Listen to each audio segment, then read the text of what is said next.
Graças e paz, amada igreja. Amém. Tudo bem? Estão me ouvindo bem? Quem está aí no fundo? Eu não tenho o costume de falar muito alto, então eu tenho que... É uma alegria muito grande estar aqui nessa manhã, à frente da Escola Dominical. O tema, a gente vai trabalhar uma sequência do que foi falado no domingo passado pelo pastor Adilson, que me chamou muito a atenção, a questão de que se após a apresentação, né, do censo e dos novos números do censo, somos tantos cristãos, por que o mundo então não tem ali a sua relevância no sentido de transformação, né? Porque nós cristãos não estamos transformando o mundo, ou ao menos a região, né? O lugar onde vivemos, seja no lar, no trabalho, na própria igreja. E Deus então colocou no meu coração para falarmos nesta manhã sobre a parábola do semeador, que se encontra no livro de Lucas.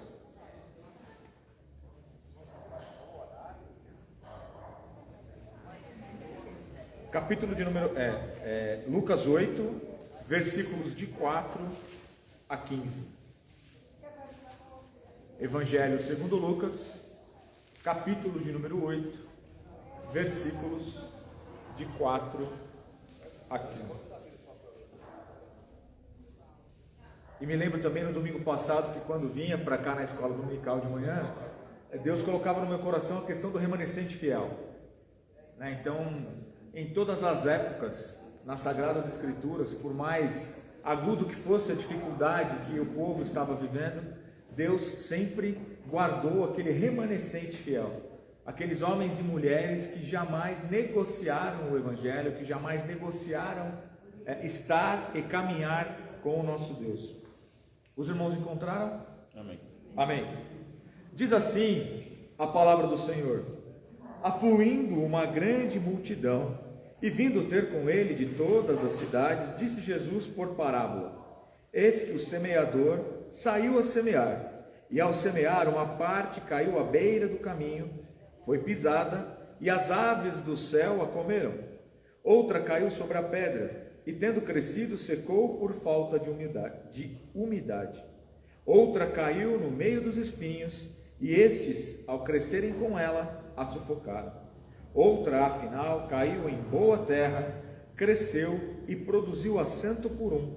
Dizendo isto, clamou: quem tem ouvidos, ouça. Então Jesus segue explicando a parábola. E os seus discípulos o interrogaram, dizendo: que parábola é esta? Respondeu-lhe Jesus: a vós outros é dado conhecer os mistérios do reino de Deus. Aos demais fala-se por parábolas, para que vendo não vejam e ouvindo não entendam. Este é o sentido da parábola. A semente é a palavra de Deus. A que caiu à beira do caminho são os que ouviram, vêm a seguir o diabo e arrebata-lhes do coração a palavra, para não suceder que crendo sejam salvos. A que caiu sobre a pedra são os que, ouvindo a palavra, a recebem com alegria. Estes não têm raiz, creem apenas por algum tempo e na hora da provação se desviam. A que caiu entre os espinhos são os que ouviram e no decorrer dos dias foram sufocados com os cuidados, riquezas e deleites da vida. Os seus frutos não chegam a amadurecer. A que caiu na boa terra são os que, tendo ouvido de bom e reto coração, retêm a palavra. Estes frutificam com perseverança. Palavras do Senhor. Amém. Dentro desse pensamento, amados, da relevância de nós cristãos, homens e mulheres que servimos a Deus, influenciarmos e impactarmos, né, o mundo e aonde estamos. Quando a gente fala de mundo, a gente pensa uma coisa muito grande, né? Fala, como que eu vou impactar na Turquia, em outros lugares? Mas aqui a questão é como a minha e a sua vida pode impactar aqueles que estão à nossa volta. Como que nós podemos melhorar o nosso ambiente de trabalho? Como nós podemos melhorar o ambiente em casa, na família? Acho que já pude dizer aqui que boa parte, cerca de 80% de irmãos e irmãs que se convertem são nesses círculos íntimos de amizades e família. Apenas 3% por uma pregação ou um estudo. De novo, não desmerecendo a pregação e o estudo, que é muito importante. A questão é o nosso testemunho. Como tem sido o nosso testemunho? E neste texto que lemos, na parábola do semeador, Jesus, o nosso Senhor, ele faz esse contraponto, e o objetivo aqui do estudo é ver 4 tipos de cristãos. Por que muitas vezes nós não impactamos ou não somos impactados? Porque há 4 tipos de cristãos. E aqui, antes de começarmos qualquer julgamento do tipo, eu sou do tipo A, B ou C, ou D, porque são 4, é um alerta, porque nós podemos flutuar entre esses tipos. Afinal de contas, muitas vezes, ou em algumas vezes, a nossa fé se enfraquece. E aí a gente passa a adorar menos o Senhor. Ou estamos super alegres e as coisas estão dando certo e nós nos aproximamos mais do Senhor. A questão aqui é trabalharmos esses 4 estilos de cristãos ou modelos de cristão, para que nós concentremos em ser aquela boa semente que caiu em boa terra e nós não nos tornemos inconstantes. Essa é a grande questão. Para que nós possamos fazer como Paulo disse: tudo posso naquele que me fortalece. E de um tempo para cá, esse texto ou esse versículo é muito usado para determinar bênçãos, né? Tudo posso naquele que me fortalece. Mas a verdade é que, se nós olharmos o contexto daquele versículo, Paulo diz assim: mesmo quando eu estou nos meus melhores dias, assim como quando eu estiver nos meus piores dias, tudo se pode passar, porque é Deus quem está conosco. Por isso que nós podemos tudo naquele que nos fortalece, porque independente dos dias em que vivemos, Deus está conosco. Aí a pergunta, ou a grande pergunta é: será que nós estamos com Ele?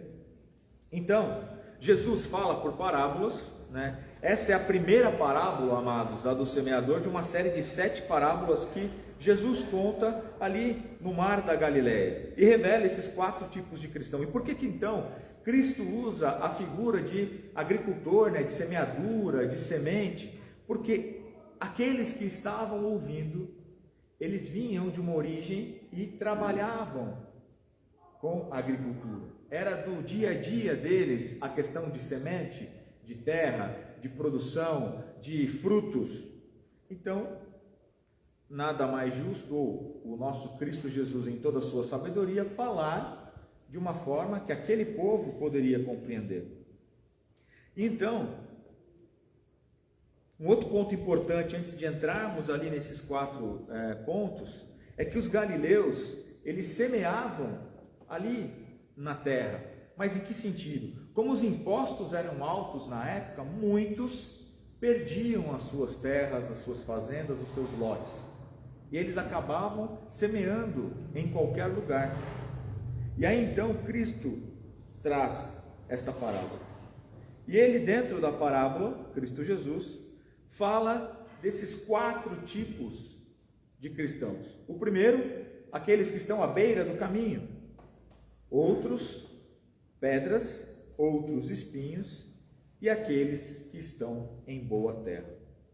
Começando então, meu querido irmão e irmã, o primeiro tipo descrito no texto que lemos é os cristãos que estão à beira do caminho. Relembrando o que nós já lemos, na parábola está assim: um semeador saiu a semear, e sua semente, quando semeava, caiu junto do caminho, ou seja, à beira do caminho, e foi pisada, e as aves do céu a comeram. A explicação, então, deste tipo de cristão, à beira do caminho, é que os que estão junto do caminho são aqueles que ouvem, mas depois o diabo tira-lhes do coração a palavra, para que se não salvem crendo.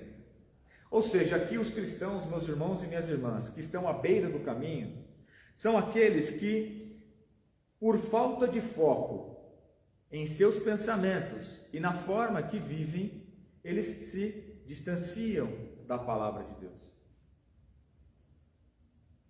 E aí, a explicação de Cristo diz que o quê? Que o diabo tira do coração deste homem ou desta mulher a palavra ou a semente que é a palavra de Deus.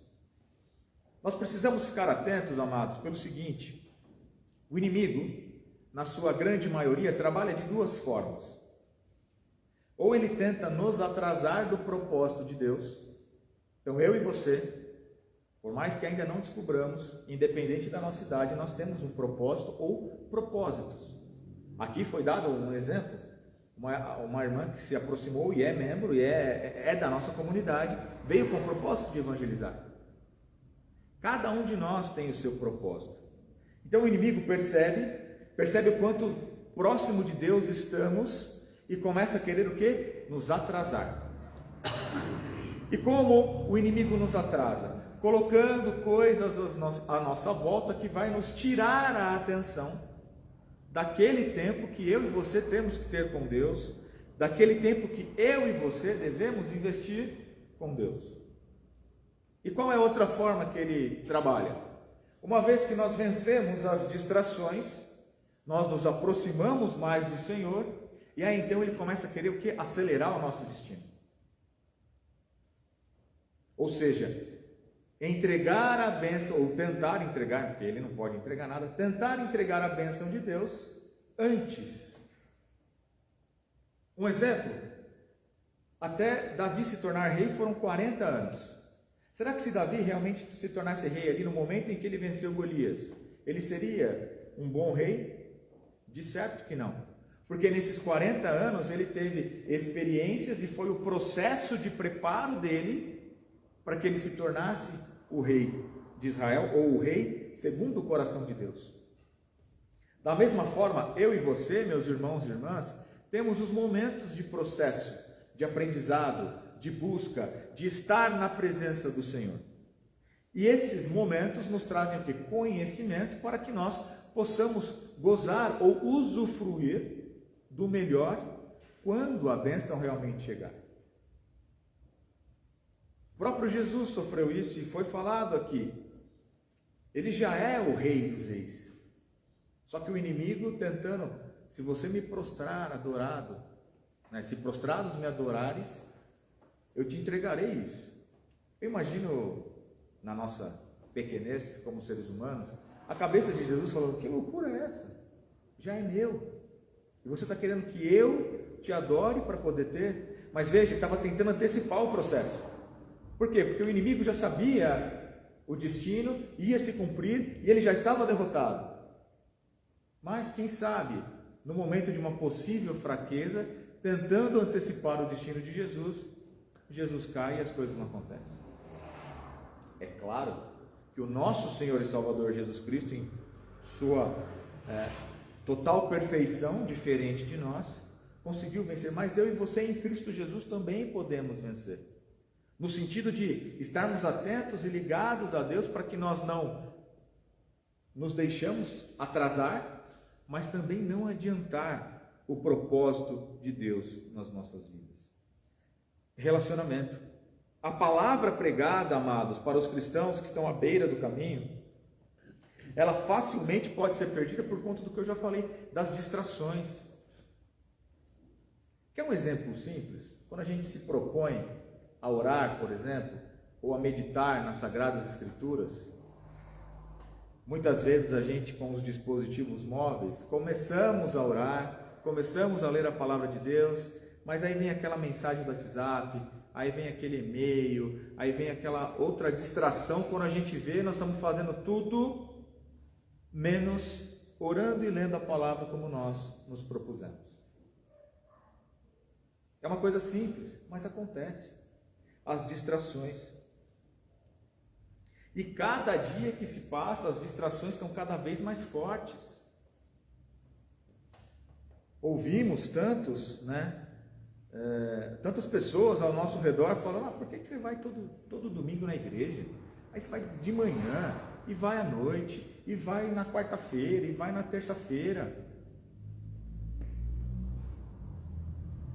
Ou tentam desacreditar da palavra de Deus, tentam desacreditar do poder do Deus ao qual nós servimos. E para muitos que estão à beira do caminho, se deixam confundir e quando menos se espera já não estão mais servindo a Deus. Já estão completamente abraçados nas distrações e fazendo tudo aquilo que não era o propósito desta pessoa, meu ou teu propósito perante o Senhor.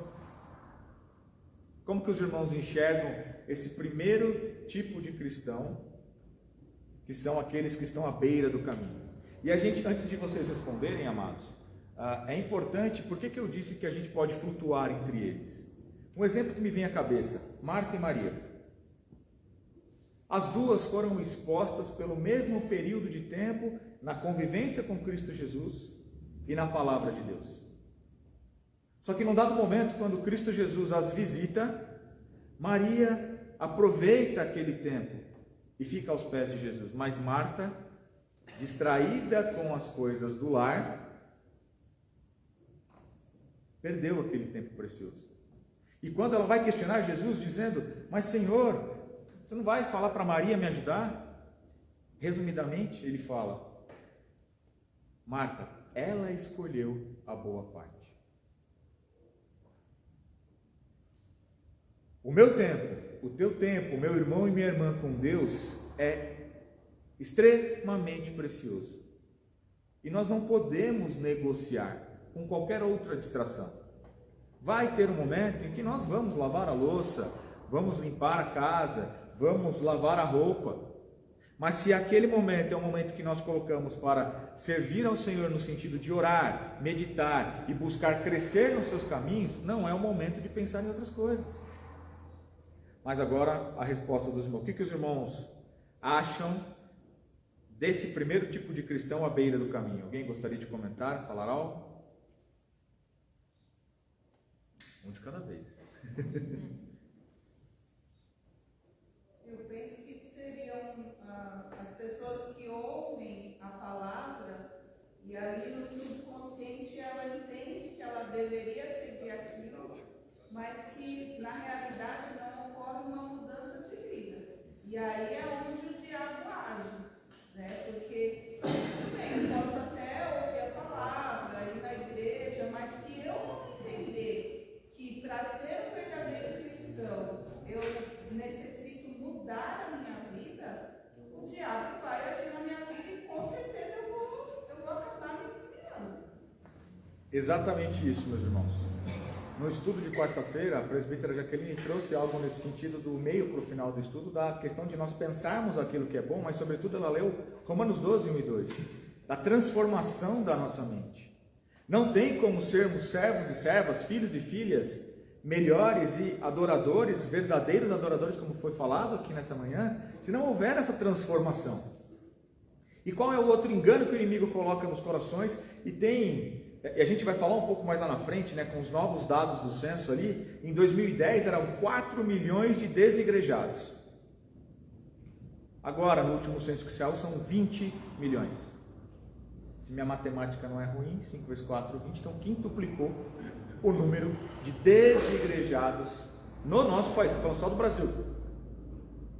Então parte disso também é porque os cristãos não estão sendo tão relevantes no Brasil, porque cresceu, mas são desigrejados.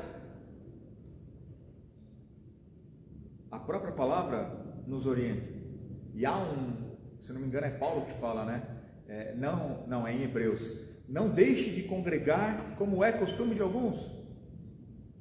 Então não é um problema recente somente do Brasil. Naquela época também já havia aqueles que não congregavam.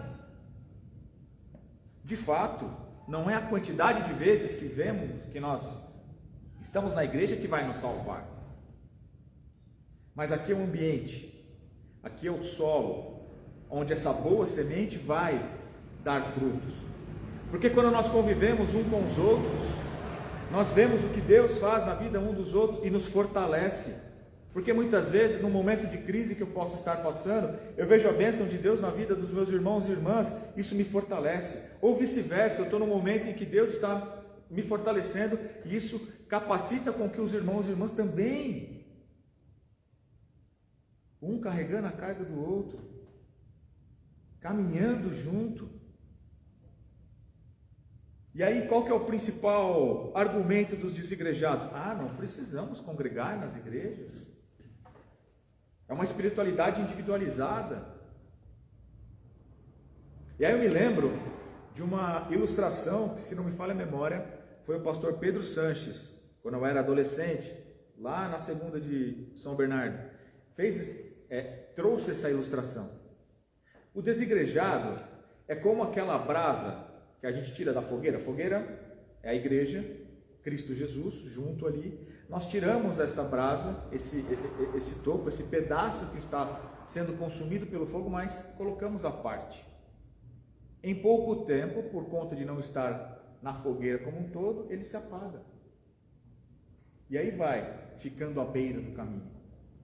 E aí vai sendo sufocado, como a gente vai falar lá na frente, eu estou antecipando algumas coisas, vai sendo sufocado pelos espinhos, ou caindo numa pedra, não pela falta de umidade, ou seja, pela falta ali desse relacionamento com Deus, não prospera. Mais alguém? Estamos ainda no primeiro, que é o cristão à beira do caminho. Mas então, nós temos um segundo tipo de cristão, pastor, Lucas 8, versículos 4 a 15, que nós estamos meditando. Que é o cristão coração de pedra.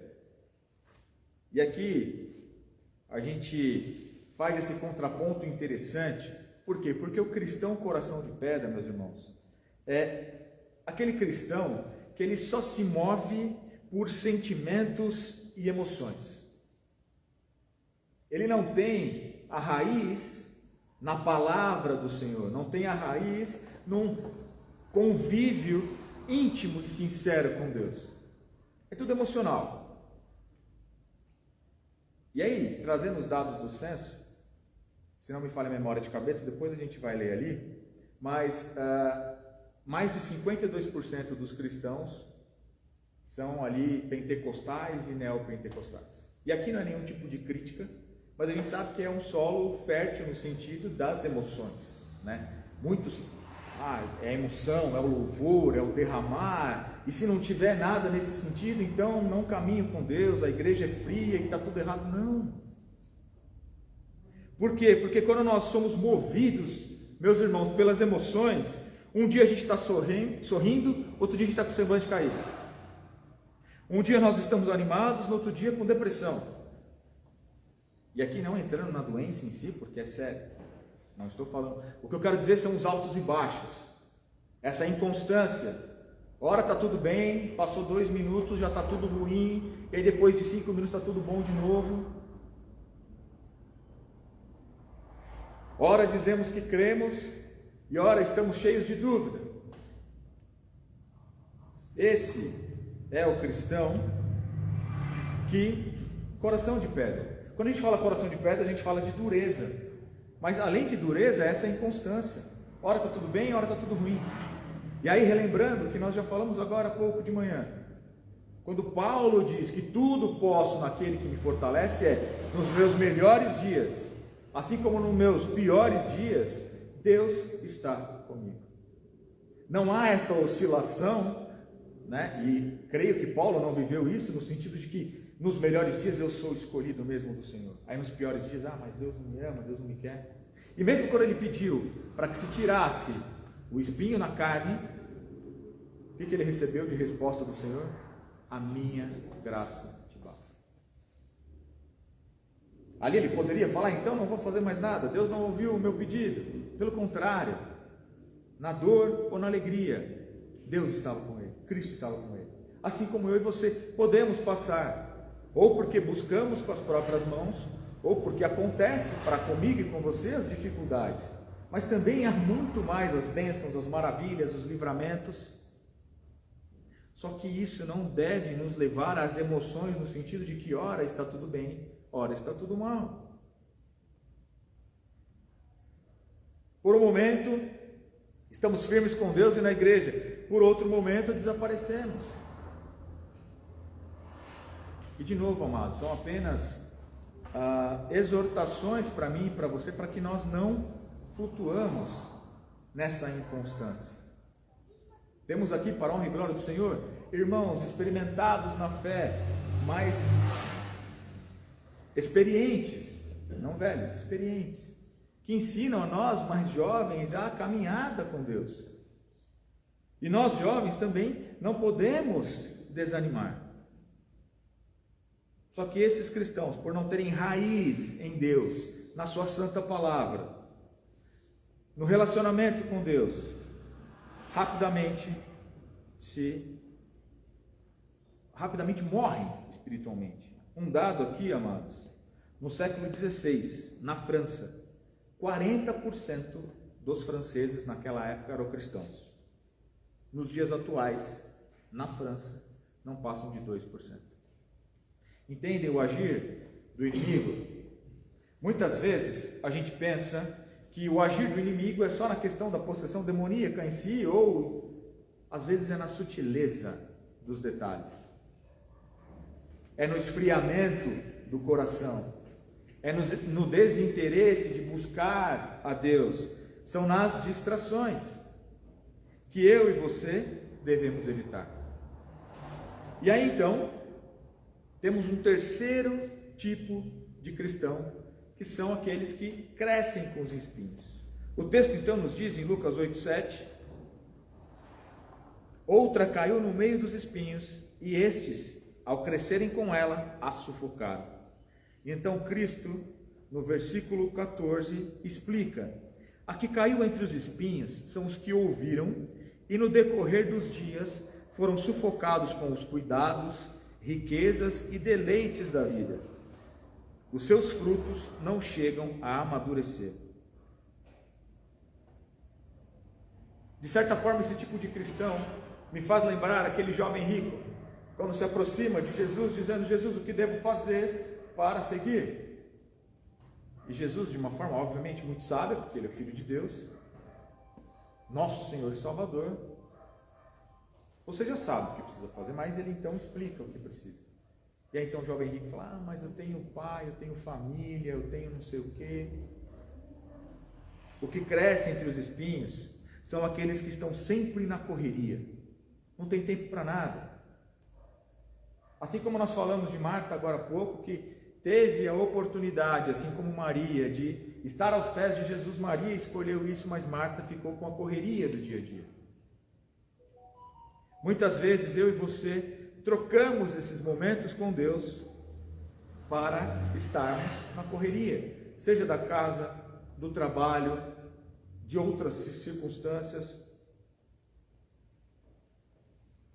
Não temos tempo para a família, trabalho, amigos, muito menos para Deus. Porque é uma outra tática do inimigo, esse superativismo, que é uma forma de o quê? De atrasar os nossos propósitos com Deus. Estou super atarefado. Tenho que dar conta de uma agenda enorme.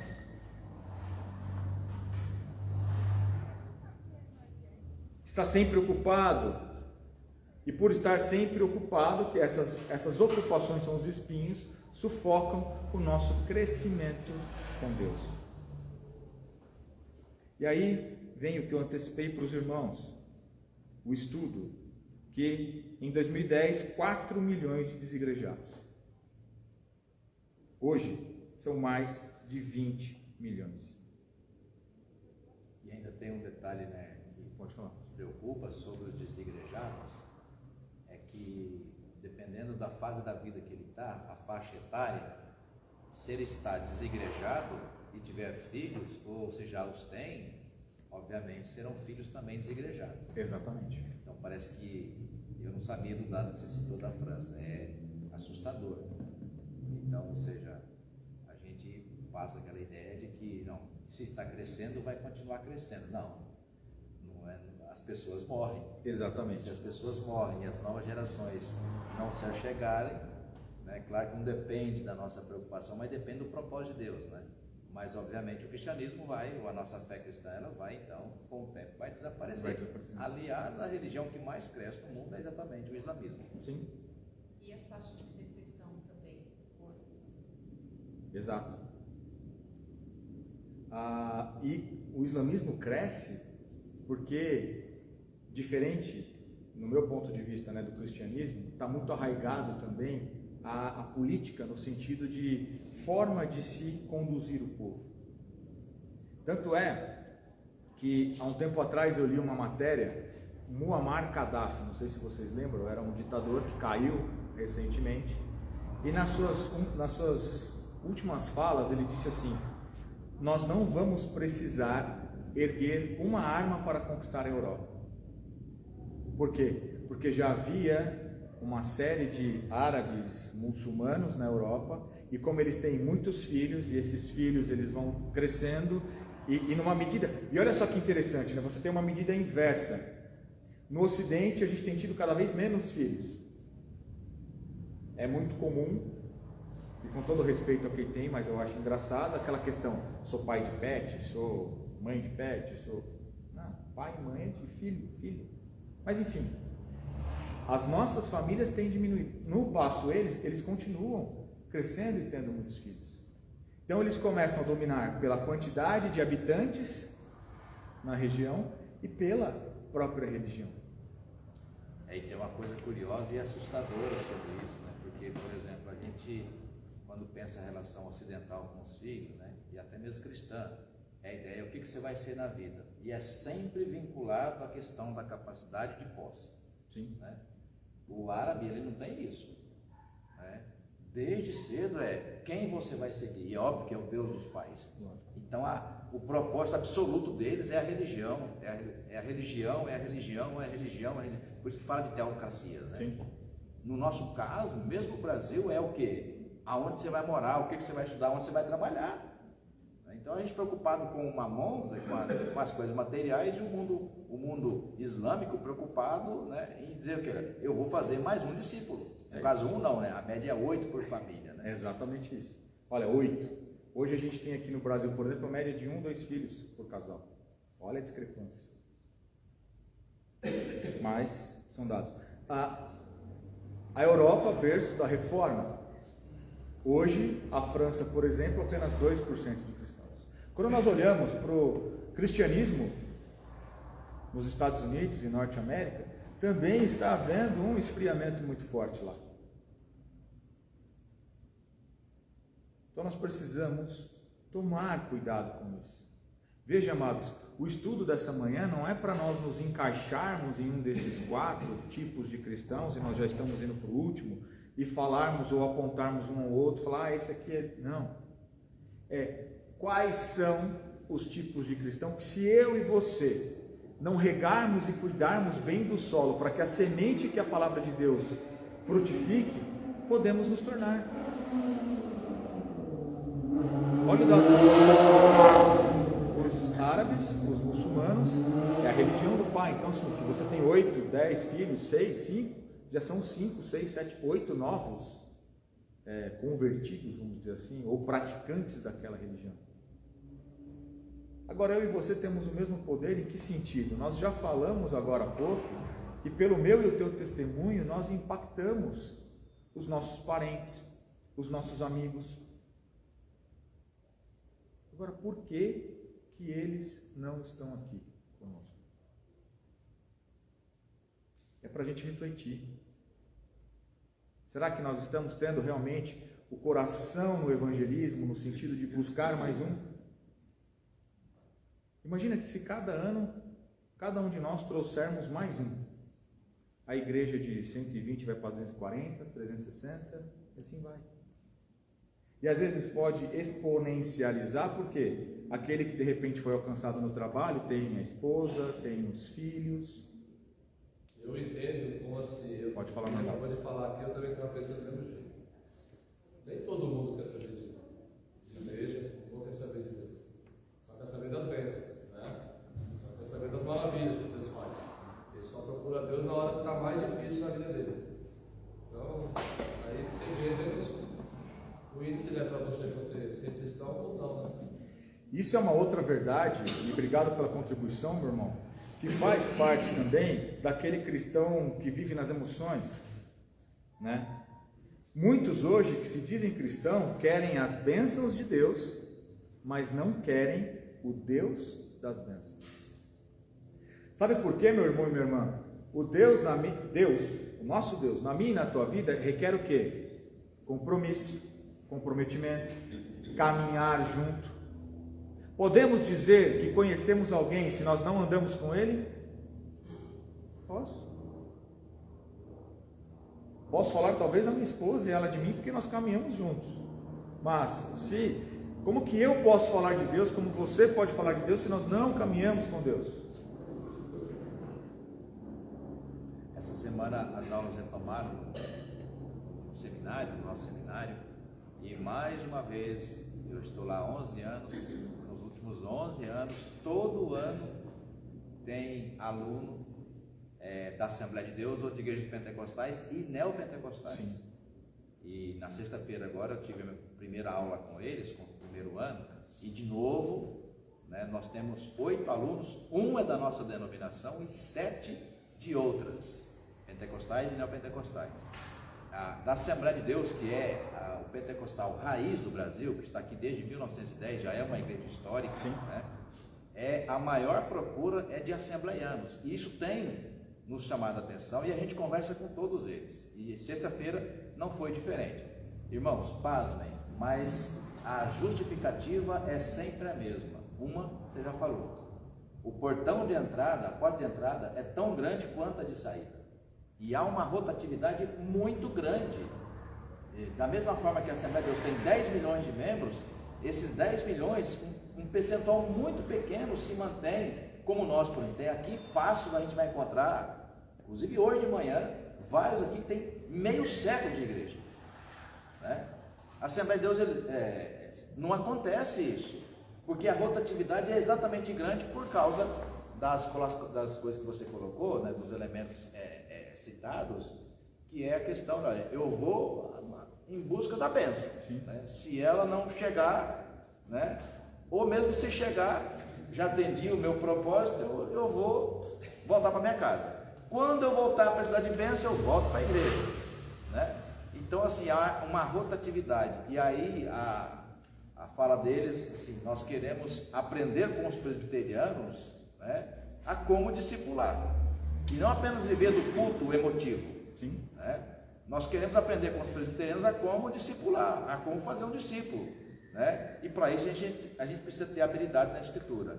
Claro, para nós a gente vê como uma bênção de Deus poder ensinar os pentecostais aquilo que a gente sabe, e aprender com eles também, porque a gente fala, o presbiteriano tem a mente treinada, mas o coração às vezes meio esfriado, e eles ao contrário, tem um coração quente e a mente assim, pouco treinada, enfim.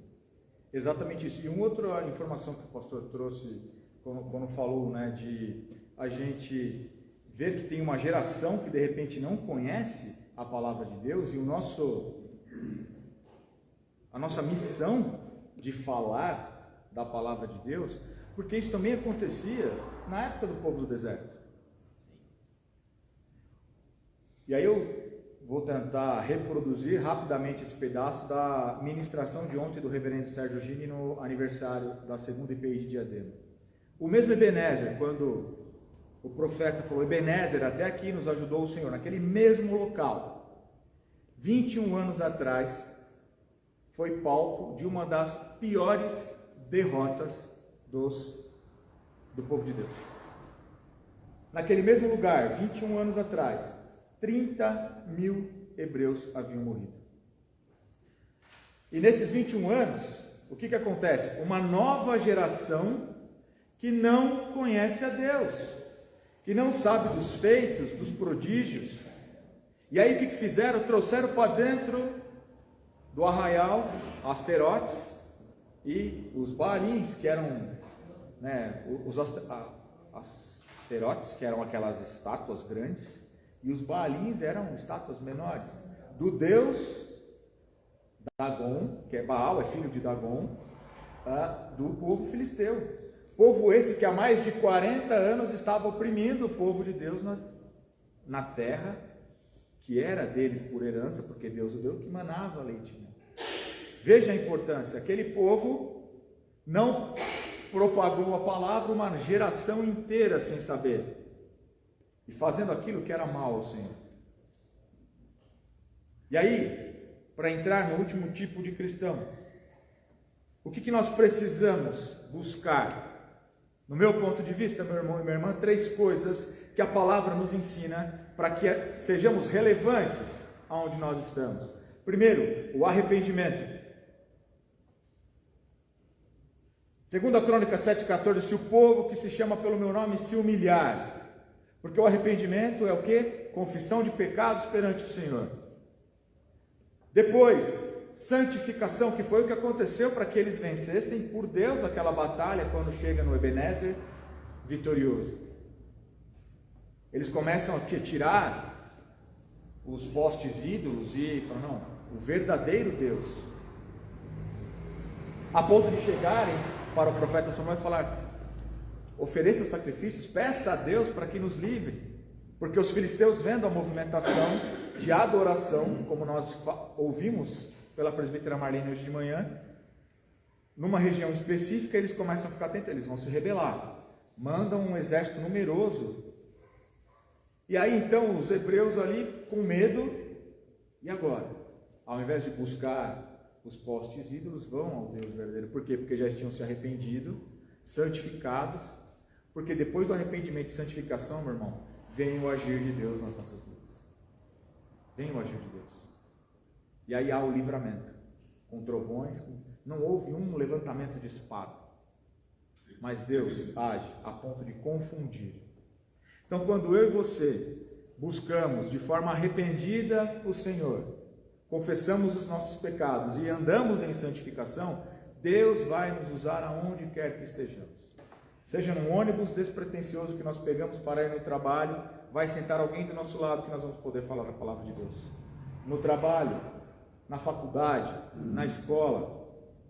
E aí, para finalizarmos, amados, então, o último tipo de cristão, que é o que eu e você devemos ser, que é aquela semente que caiu na boa terra. Cristãos de boa terra recebem a palavra e criam raízes, se desenvolvem, crescem. João 15 fala, Cristo fala para a gente que nós temos que estar, e fomos enxertados na videira verdadeira que é Cristo Jesus. É neste lugar que eu e você devemos estar.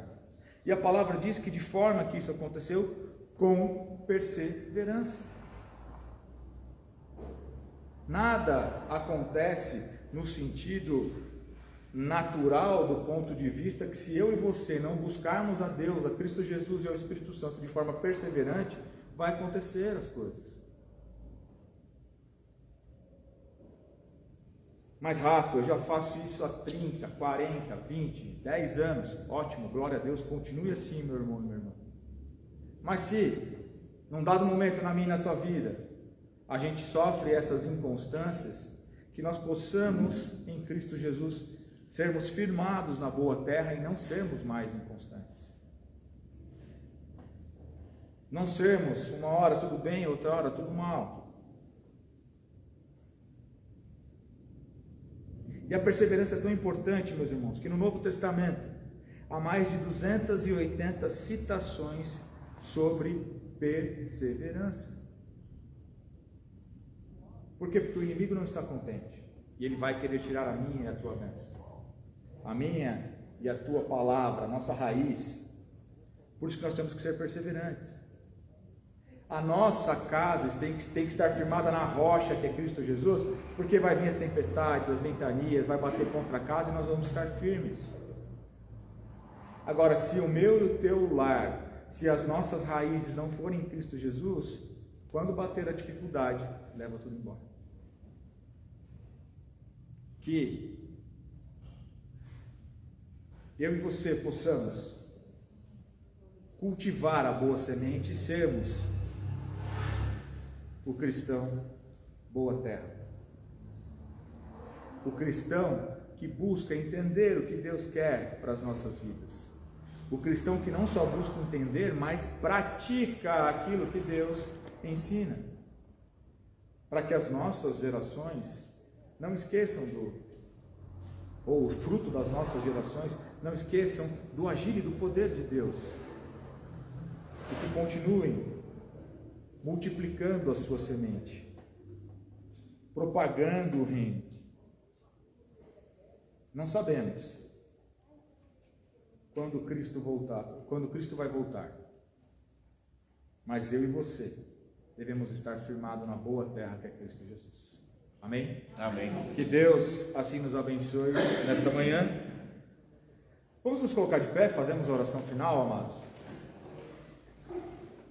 Que Deus também nos traga em segurança à noite para o nosso culto.